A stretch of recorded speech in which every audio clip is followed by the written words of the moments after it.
Novel Perintah Kaisar Naga. Subscribe channel Novel Askadina. Bab 5952. Kitab Suci Sejati Api Bumi, teknik terlarang tertinggi, api sejati membakar langit, tubuh berubah menjadi matahari agung. Suara leluhur api bumi bergema di seluruh langit dan bumi, setiap kata membara seperti nyala api. Leluhur, tidak. David berteriak dengan suara serak, air mata bercampur darah mengalir di wajahnya. Dia tahu apa arti gerakan ini. Itu adalah teknik terlarang pamungkas yang tercatat dalam kitab api bumi, yang, dengan mengorbankan seluruh kekuatan hidup, jiwa, dan kultivasi penggunanya, memberikan kekuatan di luar batas kemampuan mereka sendiri untuk jangka waktu singkat. Setelah mantra dilemparkan, si pelempar mantra akan dimusnahkan, jiwa dan raga, dan tidak akan pernah terlahir kembali. Namun, sudah terlambat. Tubuh leluhur api bumi mulai meleleh dalam kobaran api putih yang menyala-nyala. Pertama-tama, pakaian berubah menjadi abu, lalu kulit, daging, tulang sedikit demi sedikit, bagian demi bagian, meleleh seperti lilin, berubah menjadi nyala api bumi yang paling murni dan sejati. Api yang sebenarnya tidak menyerang musuh, melainkan melesat menuju David yang terluka parah. Seperti 100 sungai yang mengalir ke laut, kobaran api sejati tak berujung dari api bumi membanjiri tubuh David, dengan panik menyatu, bertabrakan, dan menyublim dengan kekuatan abadi kacau yang tersisa, kekuatan 5 elemen, dan garis keturunan naga emas. Nak, teruslah hidup. Suara terakhir leluhur api bumi bergema di benak David.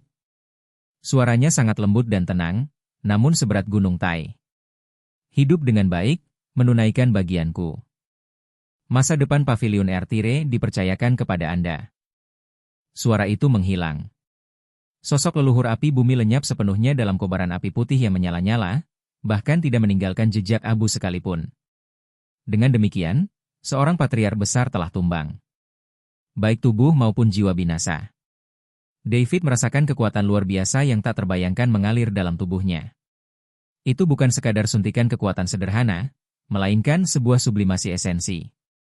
Kultivasi seumur hidup leluhur api bumi berubah menjadi esensi sejati api bumi, seperti arus deras yang paling dahsyat, menyapu bersih meridian yang rusak di tubuhnya. Kekuatan itu membentuk kembali organ dalam yang rusak dan memperbaiki tulang-tulangnya yang patah. Lebih penting lagi, kekuatan ini beresonansi secara ajaib dengan kekuatan abadi kacau aslinya, kekuatan 5 elemen, dan garis keturunan naga emas. Di dalam dantiannya, bintang purba, yang hampir hancur, dengan cepat stabil di bawah nutrisi esensi sejati api bumi. Retakan di permukaan sembuh dengan kecepatan yang terlihat oleh mata telanjang, dan cahaya bintang berubah dari redup menjadi terang, lalu dari terang menjadi menyilaukan. Emas, sian, biru, merah, dan kuning, warna-warna dari 5 unsur, mengalir di permukaan bintang-bintang. Arus udara yang kabur dan kacau berputar-putar di antara bintang-bintang. Kobaran api bumi berwarna merah keemasan membakar di sekitar bintang-bintang. Raungan naga yang samar, hampir tak terdengar, bergema dari bagian terdalam bintang-bintang, kebangkitan garis keturunan naga emas. Keempat kekuatan tersebut, yang awalnya tidak berhubungan, kini telah memulai fusi yang lambat namun pasti di bawah mediasi leluhur api bumi, yang mengorbankan hidupnya untuk mereka. Ugh! David mendongak ke langit dan mengeluarkan raungan yang menyakitkan. Itu bukanlah rasa sakit akibat cedera, melainkan rasa sakit akibat lonjakan kekuatan yang tiba-tiba dan transformasi tubuh yang dipaksakan. Dia bisa merasakan setiap sel dalam tubuhnya terkoyak dan disusun ulang, setiap meridian melebar dan diperkuat, dan bahkan jiwanya menjadi lebih kokoh dan tangguh di bawah dampak ini. Aura itu terus meningkat. Hambatan di puncak tingkat keempat alam dewa abadi dengan mudah ditembus, seolah-olah terbuat dari kertas. Tingkat kelima dari dewa abadi. Tapi bukan itu saja. Leluhur api bumi memiliki kultivasi dewa tingkat atas tingkat ketiga. Meskipun karena usianya yang lanjut dan vitalitasnya yang menurun, kekuatan yang sebenarnya dapat ia salurkan kurang dari 30% dari kekuatan puncaknya, kekuatan itu masih seluas lautan bagi David, yang berada di alam dewa surgawi. Alam abadi surgawi, tingkat kelima, tahap menengah, tahap akhir, puncak. Ledakan. Satu lagi rintangan telah teratasi. Pada akhirnya, tingkat kultivasinya stabil di puncak peringkat kelima alam dewa abadi, hanya selangkah lagi dari peringkat ke-6. Namun ini hanyalah permukaan saja. Transformasi sejati terletak pada penguasaannya atas kekuatan, pada esensi kekuatan baru dan belum pernah terjadi sebelumnya yang dihasilkan oleh perpaduan keempat kekuatan tersebut. David perlahan berdiri. Luka-lukanya sudah lama sembuh, tanpa meninggalkan bekas luka. Di balik pakaian yang compang-camping, terungkap kulit yang halus dan berkilau seperti giok, dengan 4 warna cahaya yang berkilauan dan berubah di permukaannya. Dia mengangkat tangan kanannya, dan di samping pola 5 warna. Di punggung tangannya, muncul pola api merah keemasan lainnya. 2 garis saling berjalin dan berbelit-belit, membentuk pola yang misterius. Pedang pembunuh naga itu seolah merasakan perubahan pada tuannya, mengeluarkan dengungan yang bersemangat, dan secara otomatis terbang kembali ke tangan David. Pada pedang itu, aura yang kabur dan kacau, kekuatan 5 warna yang mengalir dari 5 elemen, api sejati bumi berwarna merah keemasan, dan bayangan samar berbentuk naga emas, 4 kekuatan itu menyatu sempurna, berubah menjadi aura pedang yang menakutkan yang menjalin ke 4 warna dan membentang sejauh 100 kaki. Aura pedang itu mengembun tetapi tidak meledak, namun memancarkan tekanan mengerikan yang menyebabkan langit dan bumi berubah warna. Di sekitar aura pedang, ruang terus-menerus runtuh dan memperbaiki diri, dalam siklus tanpa akhir, seolah-olah bahkan langit dan bumi pun tidak mampu menahan keberadaan kekuatan ini. Dunia bawah berdarah. Zhan-E. Suara David sangat tenang yang menakutkan. Dia mengangkat matanya dan menatap kedua pelaku yang telah menyebabkan kejatuhan leluhur api bumi. Tidak ada kemarahan atau kebencian di matanya, hanya semacam ketidakpedulian seolah-olah memandang rendah semut. Pedang ini adalah ucapan perpisahan kepada leluhur kita. Begitu dia selesai berbicara, aura pedang muncul. Saat energi pedang dilepaskan, waktu seolah berhenti di seluruh medan perang. Itu bukanlah ilusi. Kekuatan kacau yang terkandung dalam energi pedang itu memang memengaruhi aliran waktu lokal. Bagi orang lain, energi pedang 4 warna itu, meskipun tidak cepat, mampu tiba di hadapan Sui Youming dan Zhan-E dalam sekejap. Ekspresi Sui Youming dan Zhan-E berubah drastis pada saat yang bersamaan. Sebagai makhluk perkasa di alam abadi atas, intuisi bertarung mereka jauh melampaui intuisi orang biasa. Saat mereka melihat energi pedang itu, perasaan krisis yang belum pernah terjadi sebelumnya muncul dalam diri mereka berdua. Itu adalah serangan yang dapat mengancam nyawa mereka. Gabungkan kekuatan untuk menghentikan mereka. Blood Netherworld meraung dengan ganas, tak lagi berani menahan diri sedikit pun. Energi iblis hitam pekat dari dunia bawah melonjak liar dari tubuhnya, mengembun menjadi perisai hitam tebal sepanjang 3 zhang di depannya. Wajah-wajah yang tak terhitung jumlahnya, penuh kesakitan dan terdistorsi, berjuang dan meratap di permukaan perisai. Ini adalah sisa-sisa jiwa makhluk hidup yang telah ia telan dan olah, kini diekstraksi secara paksa untuk memperkuat pertahanannya. Zhan-E juga memberikan yang terbaik. Dia memuntahkan 3 tegukan darah sari kehidupannya, yang berubah menjadi 3 rune merah darah di udara dan menyatu ke dalam energi reinkarnasi. Aura reinkarnasi yang berwarna abu putih seketika ternoda oleh lapisan darah, menjadi lebih kental dan menyeramkan, serta membentuk penghalang merah darah dengan 9 lapisan di depannya. Setiap penghalang cukup kuat untuk menahan serangan penuh dari dewa tingkat atas tingkat 2. Dengan 9 lapisan yang ditumpuk bersama, bahkan dewa tingkat atas tingkat 3 mungkin tidak dapat menembusnya dalam satu serangan. Inilah kartu truf mereka untuk bertahan hidup. Bab 5953 Busur Raja Ilahi menghalau musuh. Ledakan. Energi pedang menghantam perisai dan penghalang. Tidak ada ledakan dahsyat, tidak ada dampak yang menghancurkan. Sebagian hanya menghasilkan suara, mendesis, yang menusuk gigi, seperti pisau panas yang memotong mentega. Di depan mata semua orang yang takjub, energi pedang 4 warna itu menembus perisai hitam Sui Youming dan memutus 9 lapisan penghalang merah darah Zhan-E seolah-olah tidak menemui hambatan sama sekali. Perisai itu hancur, penghalang itu runtuh. Sui Youming dan Zhan-E sama-sama muntah darah dan terlempar ke belakang sejauh ratusan kaki, masing-masing dengan luka pedang yang dalam hingga memperlihatkan tulang. Lengan kiri Sui Youming terputus di bahu, dan dada kanan Zhan-E tertusuk. Luka-luka tersebut diperparah oleh 4 kekuatan berbeda, sehingga mustahil bagi mereka untuk menghentikan pendarahan. Namun, energi pedang itu juga telah habis sepenuhnya. David mengerang dan memuntahkan seteguk darah lagi. Dia bisa merasakan bahwa kekuatan yang disuntikan oleh leluhur api bumi memudar dengan cepat, dan semburan kekuatan di luar batas ini tidak dapat dipertahankan. Ini adalah serangan pedang terakhir yang bisa dia lancarkan dalam waktu singkat. Meskipun Sui Youming dan Zhan-E terluka parah, mereka tidak kehilangan kemampuan bertarung mereka. Dia kelelahan. Benar-benar kelelahan. Zhan-E mencengkeram lubang berdarah di dadanya, kilatan gila terpancar dari matanya. Bunuh dia. Sekarang. Segera. Meskipun kesakitan luar biasa, keduanya menerkamnya lagi. Kali ini, mereka bahkan tidak menggunakan kekuatan supranatural apapun. Sebaliknya, mereka menggunakan kekuatan fisik paling mendasar untuk sepenuhnya melenyapkan David dengan cara tercepat dan paling langsung. Namun pada saat itu, busur Raja Dewa. Dengan raungan dari David, busur Raja Ilahi muncul dari cincin penyimpanannya. David tidak ingin mengungkapkan terlalu banyak, karena itu akan menimbulkan masalah, tetapi mengingat situasi saat ini, dia tidak punya pilihan selain mengeluarkan busur Raja Ilahi.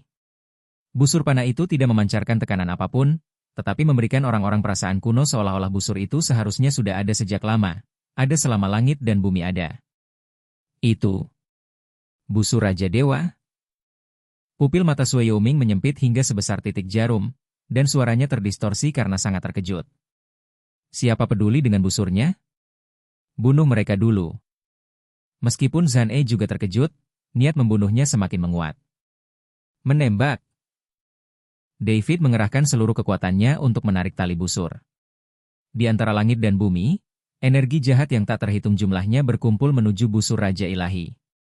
Dalam pertempuran besar ini, tak terhitung banyaknya kultivator yang tewas, dan aura pembunuh dari para kultivator yang gugur itu berkumpul menjadi satu. Sekarang, semuanya telah diserap oleh busur Raja Dewa dan dipadatkan menjadi satu anak panah. Berdengung. Suara getaran senar busur itu seperti raungan dewa, atau seperti guntur dari keabadian. Waktu seolah membeku pada saat itu. Ruang angkasa membeku sepenuhnya pada saat itu. Semua orang merasa bahwa pikiran, tindakan, dan bahkan detak jantung mereka sedang ditekan secara paksa oleh kekuatan yang tak terlihat. Mereka hanya bisa menyaksikan tanpa daya saat anak panah emas itu meninggalkan tali busur, melesat ke arah Sui Yuming dan Zhan E dengan kecepatan yang tampak lambat tetapi sebenarnya melampaui semua aturan fisik. Kemanapun anak panah itu melesat, kehampaan itu hancur sedikit demi sedikit, menampakkan kegelapan pekat di baliknya. Celah-celah spasial itu bukanlah kekacauan, melainkan seolah-olah telah dipotong oleh instrumen yang paling presisi, rapi dan halus, memancarkan aura kehancuran yang mengerikan. Sui Yuming dan Zhan E berwajah pucat pasi, seperti orang mati. Mereka dapat merasakan dengan jelas bahwa panah ini telah menancap tepat pada inti jiwa mereka. Kemanapun mereka melarikan diri, kekuatan gaib apapun yang mereka gunakan, panah ini pasti akan mengenai sasarannya. Inilah aturan busur Raja Dewa, setiap anak panah harus mengenai sasarannya, dan siapapun yang terkena akan terluka. Tidak ada tempat untuk melarikan diri, tidak ada tempat untuk menghindar. Satu-satunya pilihan adalah bertahan. Gabunglah untuk melawan, teriak keduanya dengan suara serak, suara mereka terdistorsi karena ketakutan. Sui Yuming mencurahkan seluruh energi iblis 9 neter yang tersisa ke lengan yang terputus itu, secara paksa menciptakan lengan iblis berwarna hitam pekat. Dia membuat segel tangan di depan dadanya, yang menyatu menjadi perisai iblis yang diukir dengan wajah 9 hantu dunia bawah. Zhan E bahkan lebih kejam, langsung menggigit ketiga gigi jiwa kelahirannya, yang merupakan objek dasar yang telah ia padatkan dalam jiwanya saat mengolah teknik reinkarnasi, masing-masing mengandung kekuatan jiwa yang sangat besar. Taring jiwa hancur berkeping-keping, dan kekuatan jiwa murni menyatu dengan ki reinkarnasi, membentuk dinding jiwa abu hitam setebal 10 kaki di depannya. Perisai sihir dan dinding jiwa saling tumpang tindih, memancarkan aura pertahanan yang mencekik.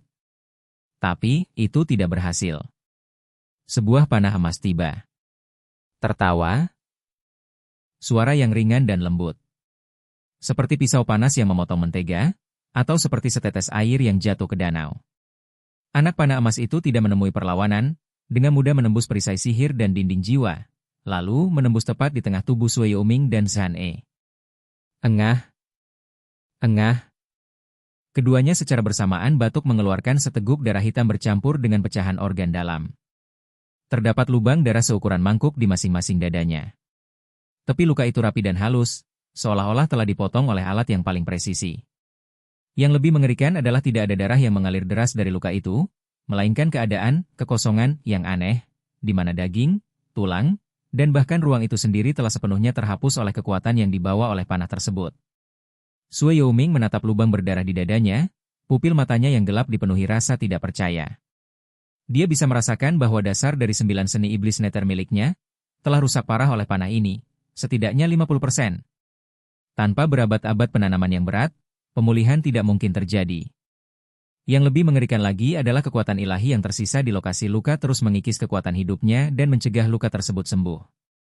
Bab 5954 Jangan mengejar lagi. Nasib Zane pun sama tragisnya.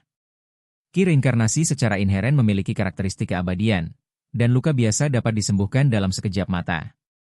Namun saat ini, lubang berdarah di dadanya tidak menunjukkan tanda-tanda penyembuhan. Sebaliknya, lubang itu terus melebar. Itu adalah aturan-aturan yang melanggar hukum yang terkandung dalam panah Raja Dewa yang secara paksa menghancurkan fondasi reinkarnasinya. Meskipun mereka tidak mati, panah itu telah membuat mereka sama sekali tidak mampu bertarung. Dalam jangka pendek, apalagi terus berjuang, tetap sadar pun akan sulit. Anak panah itu melanjutkan lintasannya menuju cakrawala yang jauh, akhirnya menghilang ke dalam kehampaan, hanya menyisakan celah spasial yang bertahan lama. Medan perang diselimuti keheningan total. Keheningan total. Semua orang memandang David, busur Raja Dewa di tangannya, yang cahaya keemasannya perlahan meredup dan akhirnya kembali ke wujud aslinya. Dia menatap kedua immortal perkasa yang dadanya telah tertembus dan aura mereka sangat lemah. Lihat ini, sebuah anak panah menakjubkan yang mengubah jalannya pertempuran. Setelah hening sejenak, kuil jalan jahat adalah yang pertama bereaksi. Kepala istana terluka parah. Mundur. Mundur.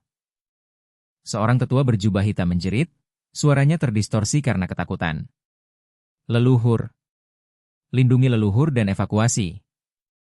Para murid Istana Sembilan Neter juga panik dan bergegas menuju lokasi tempat Sue Yaoming terjatuh. Pasukan koalisi benar-benar runtuh. Setelah menyaksikan kedua pemimpin mereka terluka parah oleh panah, para kultivator ini, yang semangatnya sudah rendah, kehilangan keinginan untuk bertarung. Mereka berlari panik menuju tepi medan perang, seperti anjing liar. Banyak orang bahkan saling membunuh dalam perebutan jalur pelarian, menciptakan pemandangan yang sangat kacau. Aliansi itu ingin mengejar, tetapi David menggunakan kekuatan terakhirnya untuk berteriak dengan suara serak, "Jangan kejar, kami mundur juga." Dia sangat menyadari situasi saat ini. Meskipun busur Raja Ilahi itu kuat, dampak negatif dari mengaktifkannya secara paksa sekarang akan jauh melebihi perkiraan. Pada saat itu, dia merasa tangan kanannya benar-benar mati rasa dan kelima jarinya tidak bisa ditekuk. Ini adalah kerusakan pada meridiannya yang disebabkan oleh gaya recoil busur Raja Ilahi. Bintang purba di dantiannya kembali redup, dan bahkan muncul retakan baru di permukaannya. Yang lebih serius lagi adalah terkikisnya semangat dan jiwa. Mengaktifkan busur Raja Ilahi membutuhkan konsumsi energi Taois dalam jumlah besar. Jiwanya kini selemah seolah-olah telah dikosongkan, sehingga sulit baginya untuk mempertahankan kesadaran dasar sekalipun. Penglihatan saya kabur, telinga saya berdenging, dan saya merasa seperti bisa pingsan kapan saja. Sedangkan untuk Liga, kekalahannya terlalu telak. Leluhur api bumi tewas, manusia sejati Xuan Wei gugur dalam pertempuran, 3 tetua sekte 5 elemen terluka parah dan 2 lainnya luka ringan, pavilion pedang surgawi kehilangan 2 tetua pedang dan puluhan murid elit, lebih dari setengah monster di lembah 10.000 binatang terbunuh atau terluka, dan 30% penjinak binatang tewas dalam pertempuran. Jika kita terus berperang, bahkan jika kita berhasil memusnahkan pasukan musuh yang tersisa, kita tidak akan memiliki banyak prajurit yang tersisa di pihak kita. Pada saat itu, apalagi melancarkan serangan balasan terhadap istana jalan jahat, bahkan mempertahankan diri pun akan menjadi masalah. Dengarkan sesama Taois David, mari kita bermeditasi. Jin Buhuan menggertakkan giginya dan memberi perintah. Mata pemimpin sekte 5 elemen itu merah padam, dan suaranya serak seperti alat peniup api yang rusak. Bagaimana mungkin dia tidak ingin mengejar mereka, memusnahkan musuh yang tersisa, dan membalaskan dendam rekan-rekannya yang gugur? Namun sebagai pemimpin sekte, dia harus bertanggung jawab atas murid-muridnya yang masih hidup. Meskipun Li Baichuan dan Du Guao enggan, mereka tahu bahwa ini adalah satu-satunya pilihan. Raja Singa Berapi berkepala 3 milik Li Baichuan sudah berada di ambang kematian, dan dia sendiri telah kehilangan satu lengan dan mengalami pendarahan hebat. Jika dia terus bertarung, dia pasti akan mati. Pedang besi Du Guao dipenuhi retakan dan bisa hancur sepenuhnya kapan saja, sementara niat pedangnya sendiri juga menjadi tidak stabil karena konsumsi yang berlebihan. Mundur, kata keduanya hampir bersamaan. Para murid yang tersisa dari 3 sekte utama mulai mundur dengan tertib. Para korban luka parah dibawa pergi terlebih dahulu, yang luka ringan saling membantu, dan yang meninggal hanya bisa dikuburkan dengan tergesa-gesa, bahkan tanpa waktu untuk mendirikan monumen. Didukung oleh Raja Iblis Awan Merah, David menatap medan perang untuk terakhir kalinya.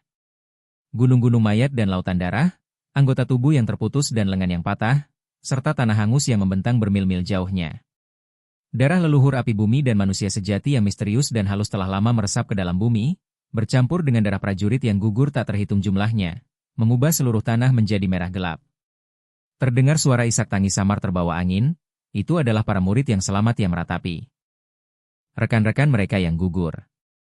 Udara dipenuhi bau busuk darah dan daging terbakar, bercampur dengan aura reinkarnasi yang menyeramkan dan energi iblis dari alam bawah, menciptakan suasana kematian yang menjijikan. David menggenggam busur Raja Ilahi erat-erat di tangannya. Busur itu sedingin es, namun terasa seolah darah panas mengalir di dalamnya.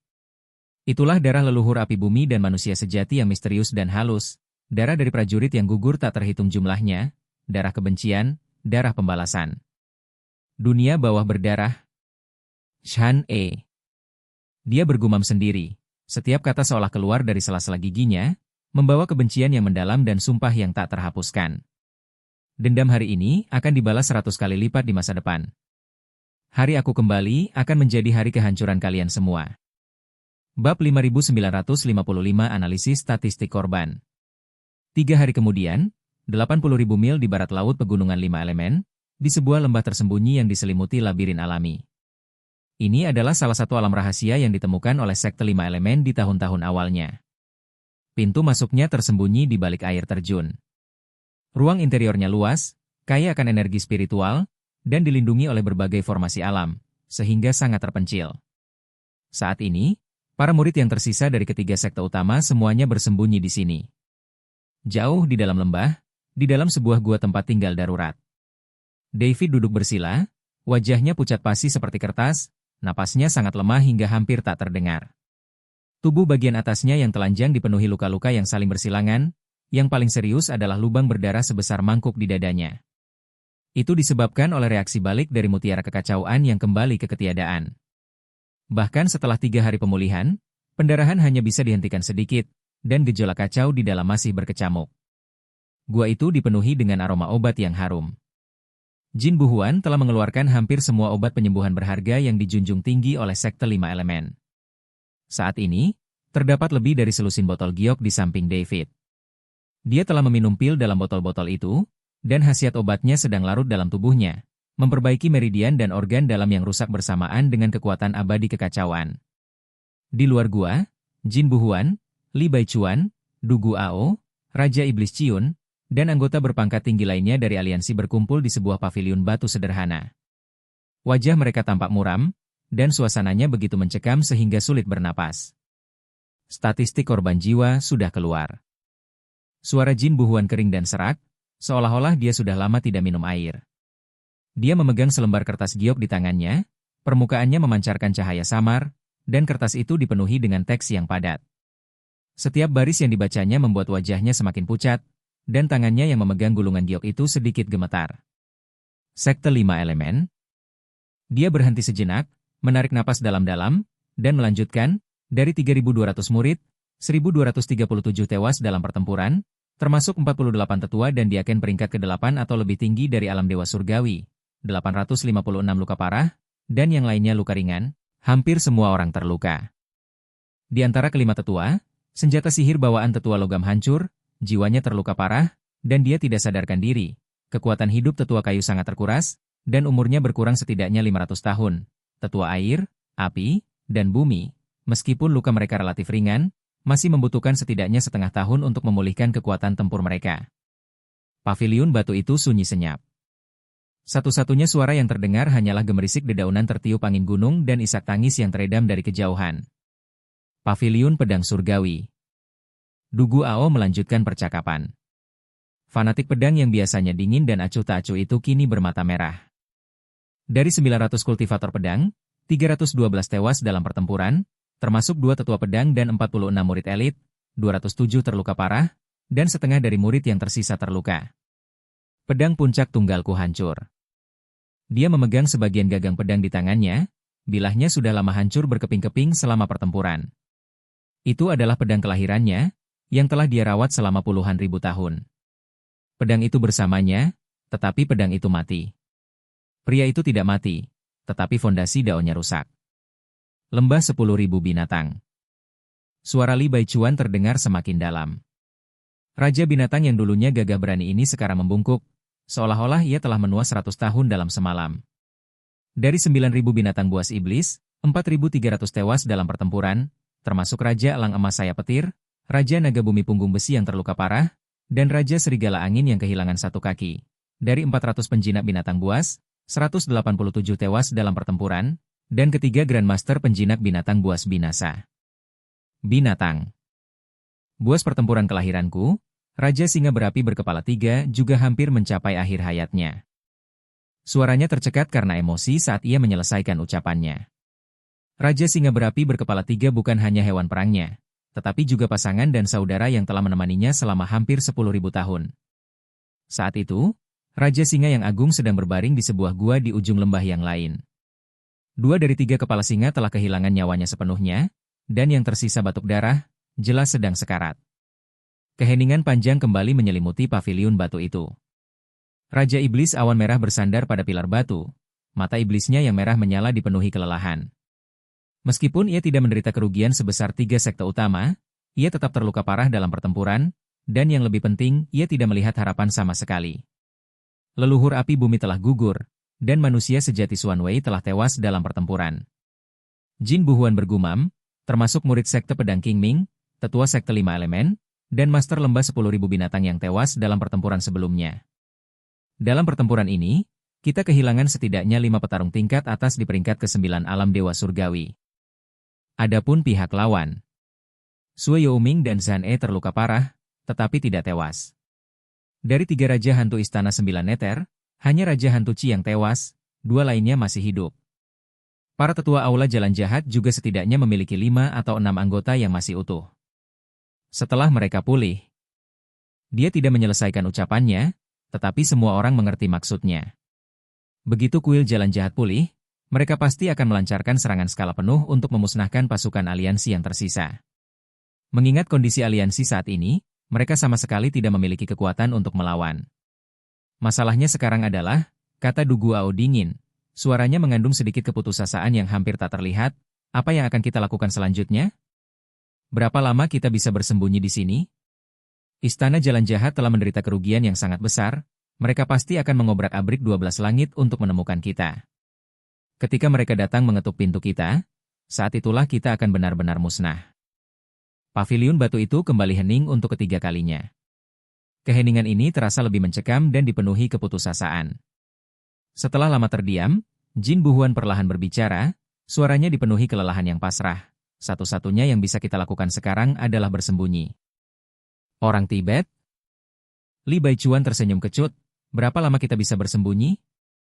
Sebulan? 3 bulan? Atau setahun? Kami akan bersembunyi selama mungkin, kata Jin Buhuan sambil menutup matanya. Setidaknya, kita harus menunggu teman muda kita, David, pulih. Dia satu-satunya harapan kita.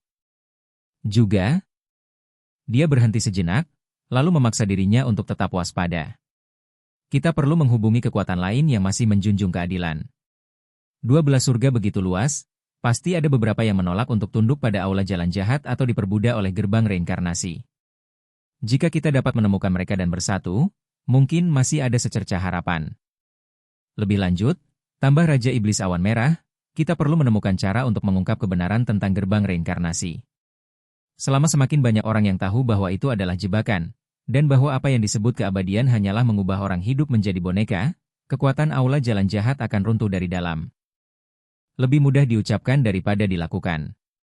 Du Guao mencibir, setelah pertempuran ini, berita bahwa Dewa Reinkarnasi telah memberkati puluhan ribu kultivator dengan lambaian tangannya dan memungkinkan mereka untuk menembus ke tingkat berikutnya mungkin telah menyebar ke setiap sudut surga ke-12. Sekarang semua orang percaya bahwa kuil Jalan Jahat adalah yang terpilih, pengendali gerbang keabadian. Siapa yang masih akan mempercayai kata-kata kami, para pecundang ini? Semua orang kembali terdiam. Di dalam gua, David perlahan membuka matanya. Dia mendengar setiap kata dari diskusi di luar. Saya juga menyadari situasi saya saat ini. Situasi yang sangat genting. Situasi yang benar-benar tanpa harapan. Namun, tidak ada keputusasaan di matanya. Hanya sebuah keinginan yang tak terukur, dan sebuah tekad putus asa, yang mempertaruhkan segalanya. Dia mengangkat tangan kanannya dan melihat dua garis yang saling bertautan di punggung tangannya. 5 warna dan 5 elemen, emas merah dan api bumi. Rasakan bintang purba di dantianmu, yang meskipun redup, masih berputar perlahan. 1 bulan? Dia bergumam pada dirinya sendiri. Suaranya serak namun tegas, beri aku waktu sebulan. Dunia bawah berdarah, San-e, penguasa reinkarnasi. Hari ketika aku keluar dari pengasingan akan menjadi hari ketika kau binasa. Di luar jendela, malam semakin gelap. Suasana penindasan, kesedihan, dan keputusasaan menyelimuti lembah itu.